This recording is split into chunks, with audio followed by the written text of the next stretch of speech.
I think we are off. Kirk, welcome. Thank you. Just I'm clearly not John Starkweather. I don't even look like John Starkweather, but I'm his twin brother from another mother. I was going to make a quick change joke, but listen, we're ready to rock and roll, I think. All right. Yep. Great. So hello, everyone. My name is Les Harrison. I'm part of the brand partnerships team at OUTFRONT Media. We are one of the largest out-of-home media companies in the U.S. and excited to be partners with brand innovators here on this C-Suite Marketing Leadership Livecast. I would like to introduce again Kirk Heinlein. Kirk is the AVP Corporate Brand Marketing on the global marketing team at AT&T. Good morning here in Dallas, Kirk. Good morning. That's John Starkweather. So Kirk, I thought we could just kind of start off here, just giving everyone a little background on yourself and your current role at AT&T. Thanks, Les. Yeah, I'm definitely not John, but I work hand in hand with him. So we are both what we consider old guard at Brand Innovators, I believe.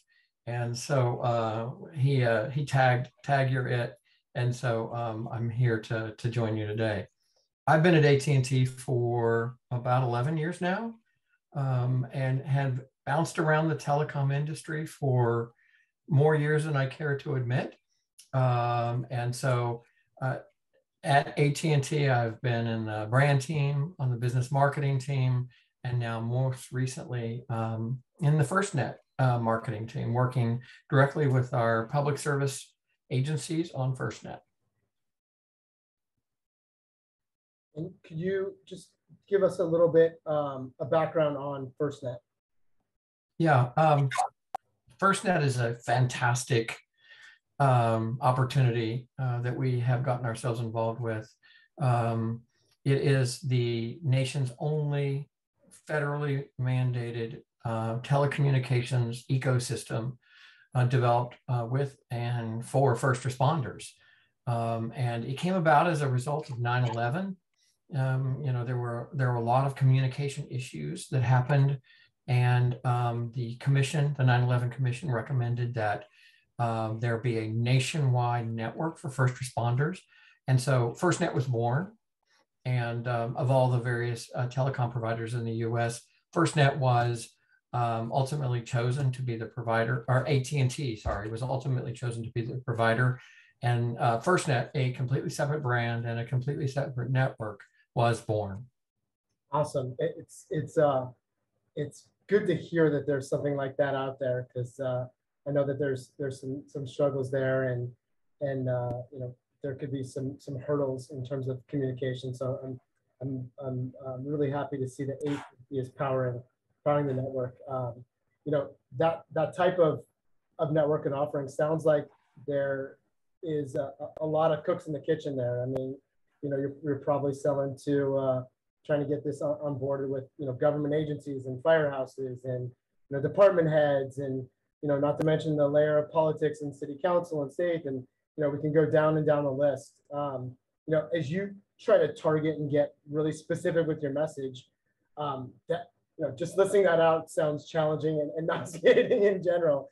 It sounds like really events have started to play a pretty big role in what you're doing. You mentioned being part of Police Week in DC. Can you just kind of give us a little bit of a peek behind, not just that event, but some of the other things that you're doing to really reach that target audience? Yeah, you clearly cheated, Les, because we've got the primer for today's conversation. But you're absolutely right. I've worked in all sorts of different types of marketing and tried to find all sorts of different kinds of targets. Up to this point, I would say the most complex was some of our enterprise customers that had huge installations of products and services, and a lot of varying needs and a lot of different decision makers. But then I found FirstNet, and man, oh man, is it complex in terms of trying to best understand how that happens. Because as you said, Well, as we talked yesterday, and as you said, there are literally tens to hundreds of people that could be involved in a decision to switch a telecom network. A great deal of the services we provide are decided upon by a whole agency. So a whole police department for a city, or the patrol for a state or something like that. And when it comes to that, there have to be people that are involved from a budgeting perspective, from a technology perspective, and ultimately, then you start to get into the politics of it all, and you get your state representatives, and your congressmen, and your local authorities, and wow, all those folks need to be convinced that it makes sense to shift to something like FirstNet for their products and services. Luckily, it's the best thing out there since we came about and created it, because it is federally mandated and supported. It was developed, with first responders hand in hand. So it's just a matter of wrangling all the people. The convincing is fairly easy, but wrangling all the folks to come together for a single decision on anything in the public space is a challenge, as you can imagine. So yeah, to your point, events and coming to events and working with associations and local organizations is especially critical, because these decisions are made by groups of people, and by, on a local basis. And so you might have a small town's volunteer fire department trying to make a decision on what's the recommended product and service they want to use. It's really complex, and events are a huge portion of what we do, including Police Week. I can imagine. Just being integrated with the local communities is something that you have to do, and that's also not just a way to reach out to the audience, but also being that fabric of that community, right, and making sure that AT&T is there and they care, and that they have that kind of that human element. It's something that at OUTFRONT we're super proud to be a part of the inner working of the communities. We feel like Out of Home is this voice of the community, and we use our space to really help people, places, and businesses grow stronger. And so understanding that, and understanding the being that fabric, what other ways and kind of tactics and things that you use to kind of bring all that together. While events are great, certainly you can't do one every day. Certainly, people come and go to it, and there's other ways and tactics to be able to reach out and reach that target audience. What are some ways that you've found to be successful, and maybe some that maybe haven't been so great, and that you need to kind of pivot from? Yeah, I would say, and this is something you heard with the former speaker as well, authenticity of message is really key. And never been so true in something like FirstNet and the world of first responders. When you're selling Butterfingers, for example, as the previous speaker was talking to, I guess there's probably a certain amount of commercialism that's expected. But when you're selling products and services that help people save lives, they really expect you to be authentic. And so that's a key aspect of what we do. And so in each and every case, we try to get down to the level of the individual users and best understand what they need, what their challenges are, and how to reach out to them. And that in and of itself, to get that close to your customer base on a nationwide level is challenging. But like you said, things are changing. The digital environment makes it so much easier now than ever before to be able to get closer to your customers without having hundreds of thousands of feet on the street to do that. I mean, you tell me about your products and services. You guys have done some pretty incredible stuff in the digital space, allowing the customization of messages down to a local basis and using some of the data. I mean, tell me about that. Yeah, that's true. We really like to call it powered by audiences, and so we're able to understand how audiences are interacting with our assets, what their journey is, and then be able to deliver the right location. So we could essentially put an ad in front of a fire station, but we could also understand where those first responders are coming from and how they're moving throughout the market to be able to reach them while they're out, and not only those first responders too, but you mentioned the laundry list of people that have to target there as well. All those audiences are in the same way you would look at your digital, the way you would look at your digital marketing, and really starting to deliver that flexibility, those audiences, so that advertisers are really getting the right location with the right message at the right time. And once you've done all that, to your point, you have to be really authentic, or there's heck to pay, so to speak, right?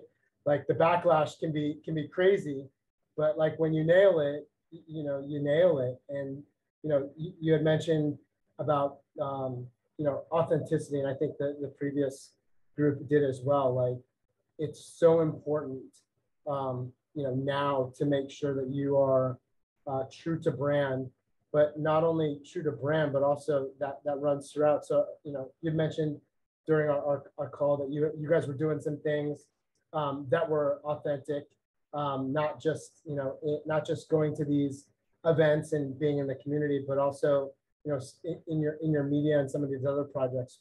You mind telling us a little bit about those? Yeah. Like I said, it's crucial that we're part of the community of first responders. And in doing so, we go as far as making sure that our communications, our advertising, even our photography that we use in our ads features real first responders in real situations as best we can. It is a challenge to do that. They don't often have time to be part of a traditional photo shoot like we would do in the old days. But we are now finessing our ability to capture them doing their job, much more reportage, if you will, and understand their world so that we can feature it. And that authenticity is really crucial. I can recall one particular situation where we had some talent, and it was talent. It was not a real first responder. And despite the prop and wardrobe people's best intent, they had their badge on the wrong side.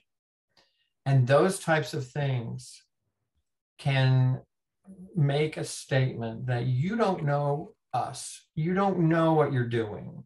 You don't get us. And therefore, we're not going to trust you or put our communications in your hands.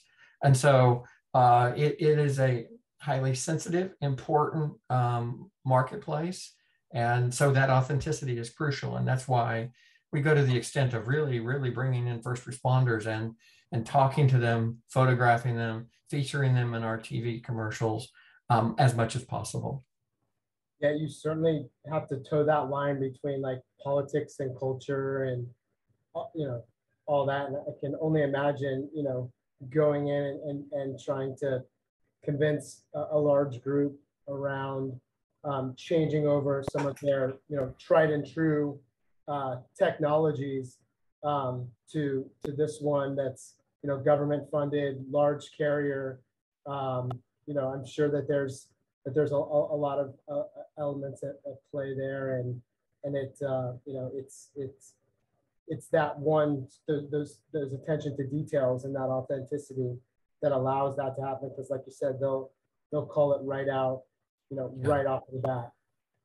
It's great to see, and that the key there obviously is being very, very authentic. And I love the photograph thing, because like those things stand forever, and they could be like pieces of artwork in the the firehouse, while also being an ad on a billboard, while also being in a direct mail, like you can just kind of do it on everything, and it really, and when it's done by someone that's in the field, does feel like it's very authentic, and they'll know, what to do and what not to do.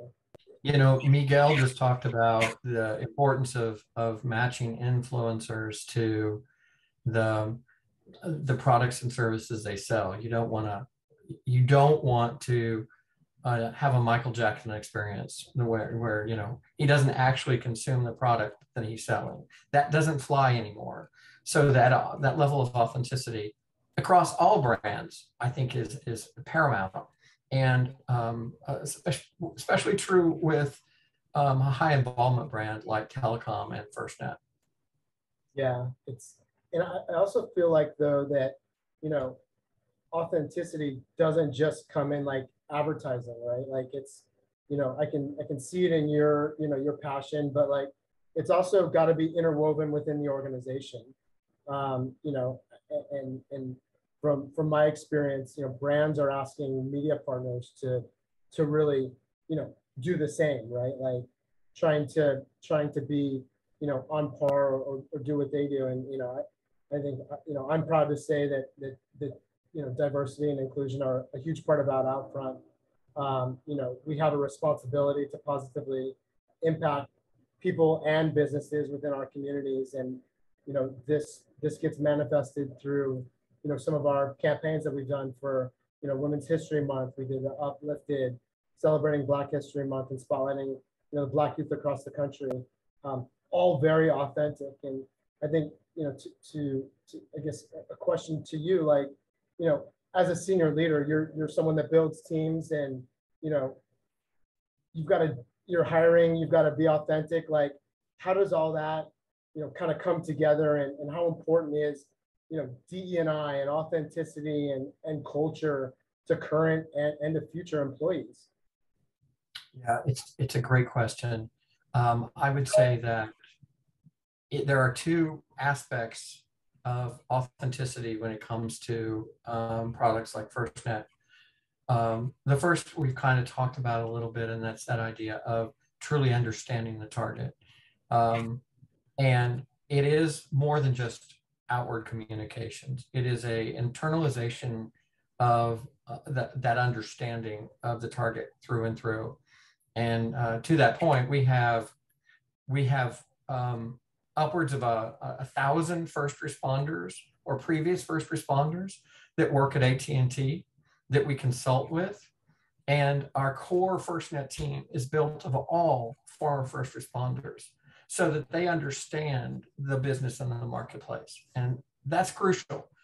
So not only do we speak to them externally in a way that they can appreciate and understand and identify with, but our own employees live true to those things and challenges and day-to-day feelings of the first responders. So that's one aspect of it. The other is to make sure that we represent that DE&I, if you will, as appropriately as possible. And it's, again, I think those two are related for FirstNet or something like FirstNet, because if we feature our first responders as they are in their world, then we have authentically covered DE&I in a way that is true to them and is true to real life. So the fact that we are authentic by capturing them helps us with representing them from a DE&I perspective across the board. And so that's very helpful. Now, there's another complexity I'll give you, though, which many brands don't have to deal with. But because we're talking about law enforcement, fire, EMS, and specifically law enforcement, as of late, law enforcement has become in the spotlight. There are proponents and detractors of law enforcement. There are lots of opinions on law enforcement. It has become a political issue. And so we support, obviously, and really value law enforcement. But there is a balance there that we have to play as a brand it's also represented by AT&T in our name that we have to be aware of. So not to say it's complex, but then you add on politically complex. It's a great and fun challenge. Could you just, maybe there's some folks on the listening in that, have some of those, either a challenge ahead of them like that, or dealing with it currently, like, what's some advice you could give them in terms of, as they look at, the authenticity of the brand, who they're trying to, who they're trying to reach, and then also that, kind of making sure that they're not, alienating any consumers, but also, leaning into specific issues and things of that nature. And maybe that's a broad question there, Les. Well, I was going to say, maybe this goes back to authenticity as well, right? I mean, yeah, it really does, and I will go back to something I talked about when we were in Austin at South by Southwest for Brand Innovators, and that is don't rely solely on the data to inform your opinions in terms of authenticity. Be very careful that you actually get out and you talk with and you spend time with your target audience. Data is valuable when we're trying to understand big groups of people, but it doesn't provide the context necessary to navigate in waters that are more treacherous in some cases. So you really have to get out and speak with people and understand them on a personal level, understand the challenge on a personal level in order to really do this job well, or to do a job well that involves some of those more political aspects. Well, now I'm a big proponent of being careful with data overall, because I think it's a 4-letter word. So you gotta watch out for what it tells you. And many people can use data in very different ways. So I'm a big proponent of always getting that to your customers. But the more complex the decision-making process and/or the product or service, the more imperative it is you get out and actually talk to people and be a good old marketer and understand what's going on. Yeah, and then maybe touch a little bit on, you're in a big organization. Certainly there are a lot of, contributors or people that, need to sign off on things. Like, how does that get, put that on top of all the other complexity, right? Like, how do you go about tackling those, getting, your initiatives approved? Like, some insight there would be really, really helpful, I think, to some of the marketing folks on the call. Yeah, we're lucky that FirstNet is a carved out organization within the broader AT&T, and it's built from experienced professionals in this field. Not all brand marketers have the luxury of that, right? And so because it's so detailed and nuanced, it's imperative that our group is allowed to operate somewhat autonomously from the larger AT&T organization because of exactly those things. The decisions we make are far, again, more complex. I hate to overuse that word, but more complex than what you might find in another product and service in the telecom space. So if as much as possible, try to build a constituency of experts that you can rely upon for these decisions. Yeah, it sounds like you guys got like the Navy SEALs of the group and came in to be able to really move the needle and really bring this venture and make it successful. Have you measured your success so far? Well, without divulging too many numbers, we're very successful. Awesome. There is a need for FirstNet in the marketplace, and as I think we mentioned, most teenage girls or boys have more technology in their hands than the average first responder, and that is deplorable. But they have been reliant on technology. Some of it, they're still completely dependent on two-way radios, and that's all they have to do their job. And so there's a huge need for this advanced communication and technology to be put in their hands, they're trained to use it so that they can do their job better. And so we have been extremely successful in the marketplace, and really, really proud of the efforts that the team has done to continue to push the envelope and deliver this technology for these groups of folks. Yeah, as a citizen, it makes you feel good when you know that the people that are going to help have the right tools in place. And I think one of the overused sayings in the advertising business is, we're not saving lives, but I think I think that might change, and you actually might be doing that. Well, yeah, I'm not personally saving lives, but the important folks that we support are. And that's why it's critical that the products and services we bring to market, they're aiding and assisting in doing that. It's really incredible. I mean, like I said, a teenager can get on Snapchat and do all sorts of things, but a first responder is stuck without this type of information. Now, things like even understanding how high above the ground level a first responder is would help us understand what floor they're on in a building. And then an incident commander can come in and better understand in an environment where there's smoke and debris and nobody can really ascertain what's going on. The technology will now allow us to pinpoint the location of these folks and help them do their job and get out safely. So it's rewarding at the end of the day. I'm lucky in the way that, it's not just making ads, but it is rewarding because I feel like we're also making a difference.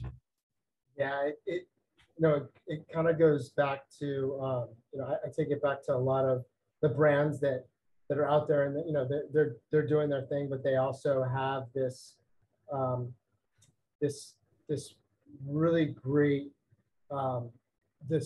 brand that is authentic, that is culturally relevant, that delivers every time. And I look back on a campaign like Nike's Crazy Dreams with Colin Kaepernick, and how they were able to take that and bring it to a lot of different places, and it was authentic to Nike, right? It didn't miss because it was perfect on the brand, and it even ended up winning an Emmy. What are some brands that you look up to and that inspire you as you kind of look forward and start to build and bring the FirstNet and grow that offering? I knew you were going to ask this question somehow. Maybe it was the prep, but I knew you were going to ask me this question, and I've been noodling on it for some time now to try to figure out what those brands are. And I share a passion, like our former speaker, for the up and coming brands, the ones that are not necessarily doing big TV campaigns or can't afford to do big TV campaigns, but are really out in the marketplace, using everything they can, understanding their customers, making fast decisions, and putting smart, authentic marketing out there that's we may or may not see, because we may or may not be the target, but they are doing a phenomenal job of finding and being relevant to the people they're speaking to. Those are the brands that I'm really fascinated by right now. Not the big names, not the McDonald's. They're all good. They're all fine. But when you get to a point where you're so big and you're so mass, I think that your advertising work is judged more on its entertainment value than its real effectiveness. And that's unfortunate. We always rate the Super Bowl commercials by which one is most liked. but we don't really talk about, well, which one actually did something to, drive brand preference or consideration, because we're looking at advertising at that level as entertainment. I really like marketing where the advertising and the communications work is really trying to move somebody through the awareness funnel, help them understand what the product or service is, be authentic. And those tend to be the smaller brands that we may or may not really even pay attention to. It's funny you mentioned that, because, as you were saying that, I thought to myself, well, FirstNet feels like a, startup within a large organization. Like you're agile, you're authentic, now it's starting to really parallel to me of the mentality of a startup and really what you're doing. And it's some really great work. Yeah, I think that's where some of the most interesting thinking is done, is when you're unencumbered by, a constant stock market number or a growth percentage, and you're allowed to truly deliver for customers what they need, and your brand will grow because of that. If you deliver for your customers, your brand will grow, your sales will grow. And I think all too often the biggest brands in this country, certainly, they approach it a little bit backwards from that. Yeah, it's tough when you've got to deliver results every week. But I think one of the things that the mottos that I've kind of lived by is that'll all come. Like if you do everything else right, then that's the result that comes. It's not, like you said, it's not to do that first and then do everything afterwards, because once you do it backwards, you start to lose that authenticity, and you start to become, kind of the wrong person in the consumer's eyes. And it sounds like you guys are building something there that's that you're doing it the right way. How do you see the organization, look in the future? Like, what does it look like to you, 5, 10, for the years down the road?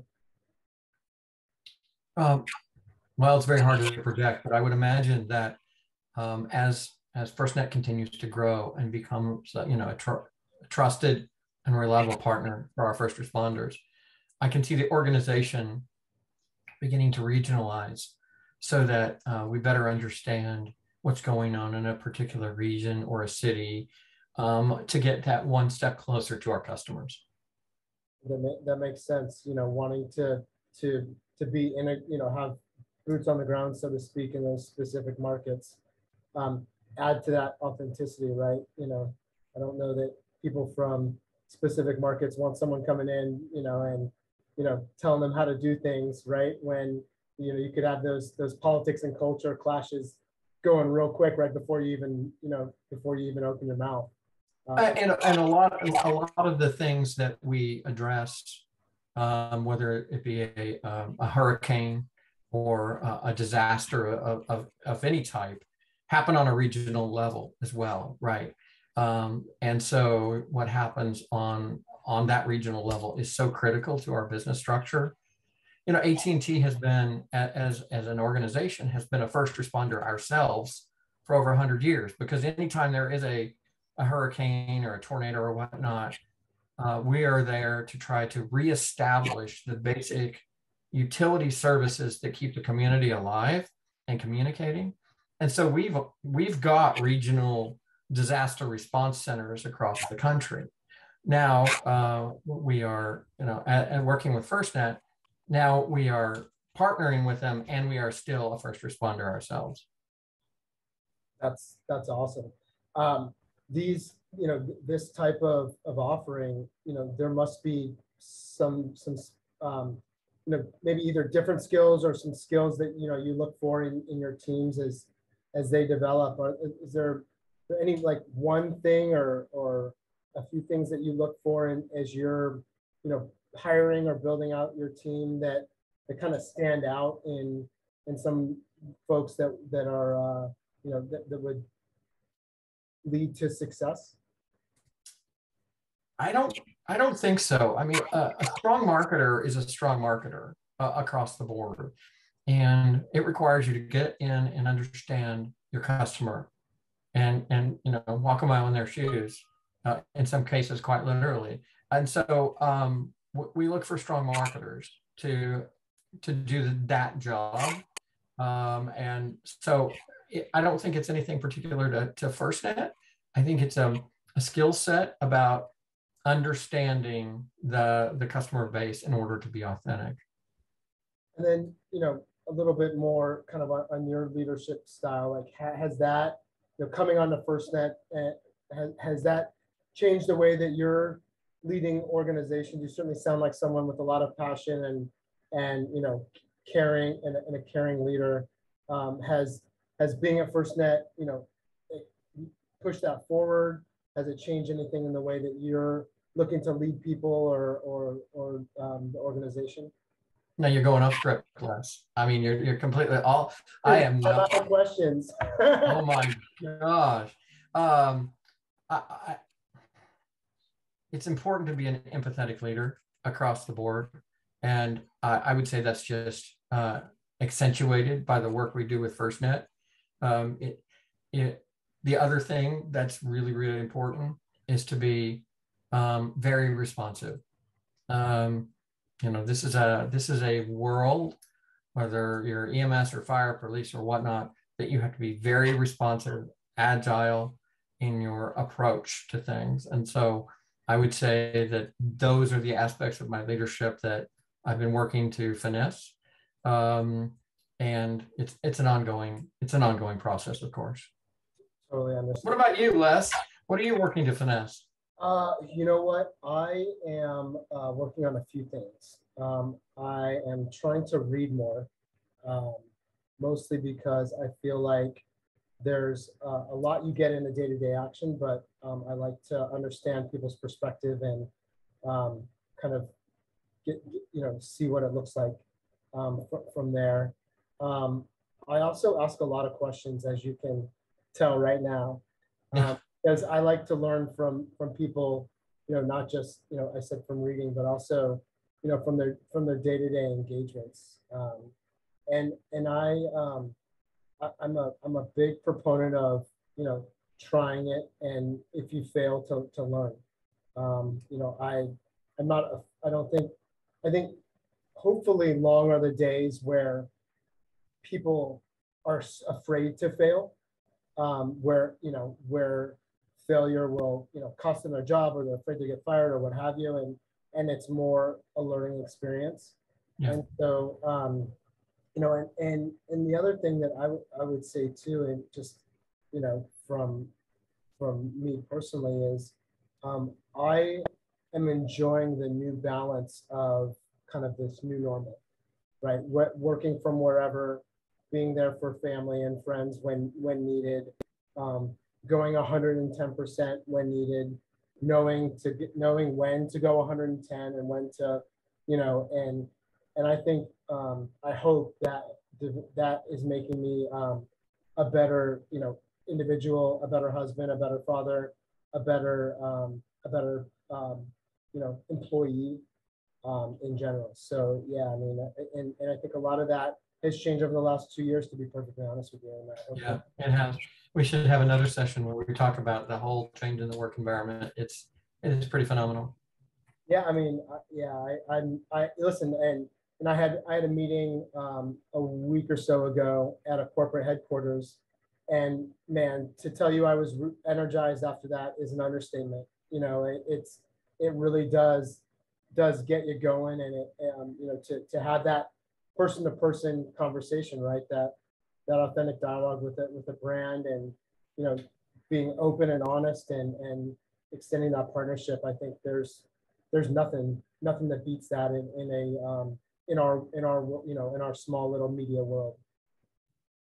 Yeah, but AT&T fiber comes close, so AT&T, it does, but we can't. I'll have to walk down the street, and then we can reach out and touch each other. There you go. So I'll kind of finish with this one last question, and it sounds like you've been you're obviously very passionate about this. You're very caring and empathetic, and would love to hear what your proudest moment so far at FirstNet has been. I would say when we shot a high production value commercial a couple of years ago, and the temptation, of course, is to be very Hollywood about it and things like that. And while there were aspects behind the camera that were very Hollywood, in front of the camera was very authentic, and that's where we had real life first responders that knew how to pick up a fire hose and handle it correctly. And they were as interested in the product and service they were advertising in the commercial as we were in making the commercial. So it was a really great partnership. And I mean, it comes back to that singular theme about authenticity. That was one of my proudest moments, is to create something that actually features really features our target in there, using the products and services that they critically need. That's awesome. And again, you can see the authenticity, the passion, all that, wrapped up in just this conversation. Hopefully we were authentic enough for the folks on the call. And looks like we've got Mike joining us back. So we'll kick it on over to him. Appreciate it, everything, Kirk. This was a great conversation. Thank you.